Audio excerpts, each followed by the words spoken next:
Buenos días, queridos estudiantes. A partir de ahora nos concentraremos en establecer el diagnóstico de la situación financiera de una empresa utilizando diferentes tipos de razones financieras. Para esto, describiremos los métodos de cálculo e interpretación utilizados para supervisar el desempeño de las organizaciones. Las razones financieras se dividen en 5 categorías básicas: razones de liquidez, de actividad, de endeudamiento, rentabilidad y mercado. Las razones de liquidez, actividad y endeudamiento miden principalmente el riesgo de corto y largo plazo. Las razones de rentabilidad miden el rendimiento. Las razones de mercado determinan tanto el riesgo como el rendimiento. Como regla, los insumos necesarios para un análisis financiero eficaz incluyen como mínimo el estado de pérdidas y ganancias y el balance general. Empezaremos con las razones de liquidez. La liquidez de una empresa se mide por su capacidad para cubrir sus obligaciones de corto plazo a medida que éstas llegan a su vencimiento.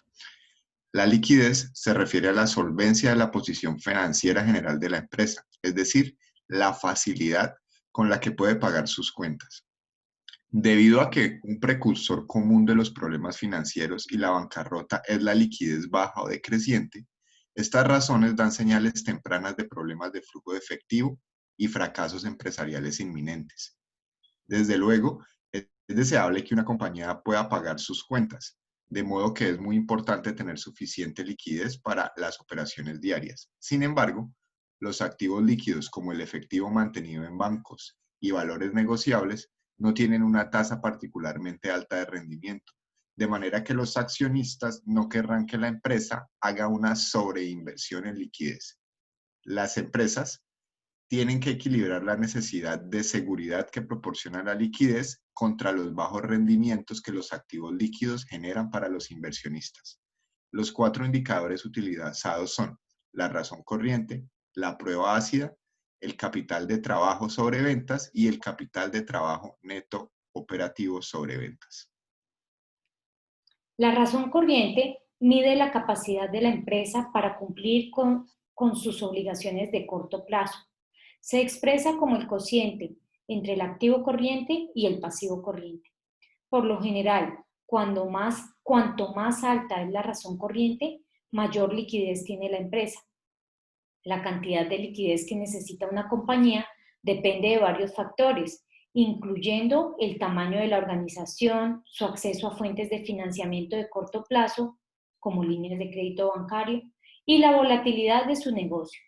Cuanto más predecibles son los flujos de efectivo de una empresa, más baja es la liquidez corriente aceptable.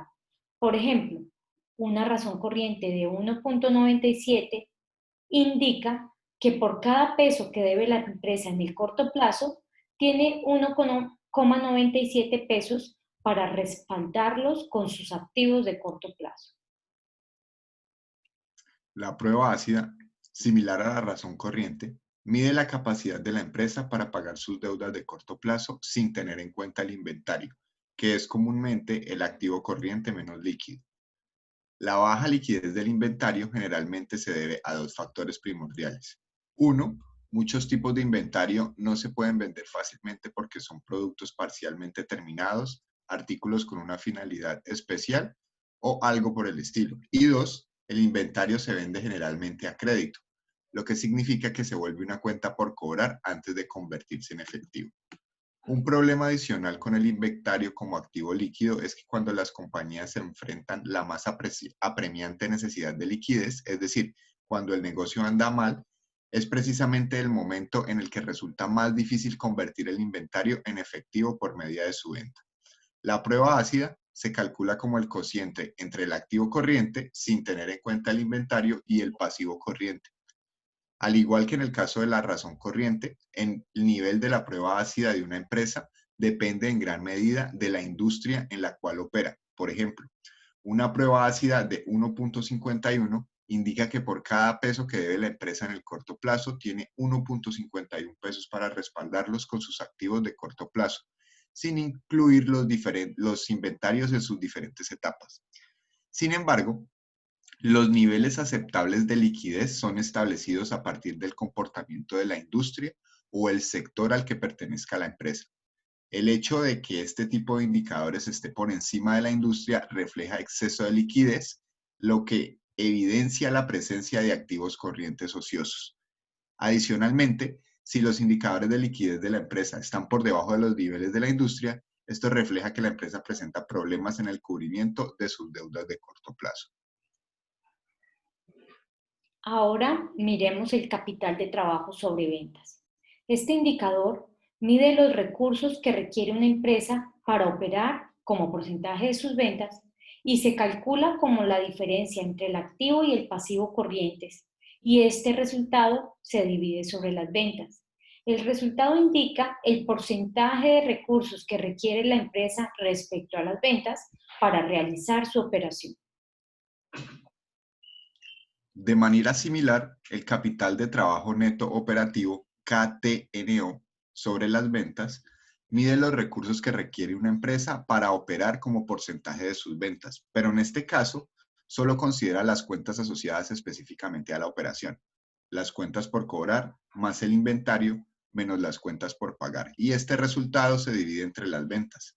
Al igual que la razón anterior, mide el porcentaje de los recursos que requiere la empresa respecto a sus ventas para su operación. Muchas gracias. Muchas gracias.